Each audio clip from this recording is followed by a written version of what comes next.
안녕하세요. 분석왕 김프로TV의 김프로입니다. 오늘은 현재 발매 중인 승부식 114회차 해외 축구 챔피언스 리그 4경기 분석으로 준비해 보았습니다. 영상 보시기 직전에 좋아요, 구독 한 번씩 눌러주시길 바랍니다. 페예노르트는 이번 시즌 네덜란드 에레디비시에서 상위권을 유지하고 있습니다. 페예노르트는 공격력이 매우 강한데 주니어르 아이다라, 오르쿤 쾌크지를 중심으로 공격을 하고 있습니다. 페예노르트는 중원에서의 압박과 빠른 역습을 통해 상대를 흔드는 전술을 주로 사용합니다. 페예노르트는 특히 홈에서 매우 강한 모습을 보이는데 이번 경기는 페예노르트의 홈에서 열립니다. 이번 경기는 페예노르트가 매우 공격적으로 나올 것으로 예상이 됩니다.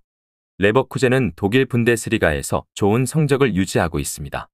레버쿠젠은 특히 공격진에서 비르츠, 보니파스가 중심으로 공격을 하고 있습니다. 레버쿠젠 역시 공격적으로 풀어가는 팀입니다. 레버쿠젠은 빠른 패스와 전방 압박을 통해 수비를 많이 흔드는 모습을 보이고 있습니다. 레버쿠젠은 독일 분데스리가와 유럽 대항전에서 원정 경기에서도 공격적인 모습을 보이고 있습니다. 레버쿠젠은 원정에서도 공격적인 전술을 많이 사용해서 득점을 노릴 것으로 보입니다. 페예노르트는 홈에서 공격적으로 경기를 풀어나갈 가능성이 높습니다. 페예노르트는 중원에서의 강한 압박과 빠른 역습을 통해 레버쿠젠의 수비진을 공략할 것으로 보입니다. 특히 측면에서의 돌파를 통해 많은 득점을 노릴 것으로 예상이 됩니다. 레버쿠젠 역시 공격적으로 페예노르트의 수비를 공략할 것으로 보입니다. 레버쿠젠의 비르츠, 보니파스를 중심으로 창의적인 공격을 할 것으로 보입니다.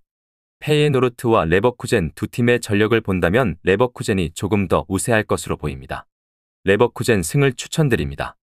츠르베나 지베즈다는 이번 세르비아 리그에서 선두권을 유지하며 강력한 전력을 보이고 있습니다. 츠르베나 지베즈다는 특히 홈에서 매우 강력한 모습을 보이고 있습니다. 츠르베나 지베즈다는 공격진에서 강한 압박을 통해 상대의 수비를 흔드는 플레이를 자주 합니다. 츠르베나 지베즈다는 유럽 대항전에서 조별리그에서 경쟁력을 보이고 있습니다. 하지만 강호를 상대로 약한 모습을 자주 보입니다. 츠르베나 지베즈다는 홈에서 공격적으로 나오는 모습이 강한 팀이고 상대 팀들에게 어려운 원정지로 손에 꼽힙니다. 벤피카는 이번 포르투갈 리가에서 상위권을 유지하면서 공격적인 축구를 보이고 있습니다. 벤피카의 핵심 선수인 라모스와 마리우를 중심으로 한 공격이 뛰어난 팀입니다. 벤피카의 중원에는 루이스가 조율을 담당하고 있습니다. 벤피카는 유럽 리그에서 공격적인 전술로 많은 득점을 노리는 팀입니다. 벤피카는 원정에서도 꾸준한 성적을 내고 있는데 안정된 수비와 공격적인 전술을 사용합니다. 츠르베나 지베즈다는 홈이라는 강점을 이용해 벤피카를 상대로 강한 압박과 중원에서 공격을 차단할 것으로 보입니다. 츠르베나 지베즈다는 수비적으로 안정적인 플레이를 하면서 빠른 역습으로 벤피카의 수비를 공략할 것으로 보입니다. 하지만 벤피카의 라모스와 주앙 마리우의 공격진이 츠르베나 지베즈다의 수비진을 무너뜨릴 것으로 보입니다. 츠르베나 지베즈다와 벤피카 두 팀 전력을 보면 벤피카가 조금 더 우위에 있을 것으로 보입니다. 츠르베나 지베즈다는 홈에서 강한 모습을 보이겠지만 벤피카의 공격을 막기에는 부족해 보입니다. 벤피카 승을 추천드립니다. 모나코는 지난 시즌 리그앙에서 준우승을 차지하며 챔피언스 리그에 복귀했습니다. 공수 밸런스가 좋았기에 좋은 성적을 거둘 수 있었습니다. 하지만 첫 경기부터 라리가 선두인 바르셀로나를 만나 쉽지 않은 일정이 예상됩니다. 홈 경기이지만 무리하게 공격을 시도하기보다는 안정적으로 볼을 점유하며 역습을 통해 승부를 보려 할 것입니다. 바르셀로나는 최근 라리가에서 레알 마드리드에 밀렸고 챔피언스 리그에서도 라이벌의 우승을 지켜봐야 했습니다.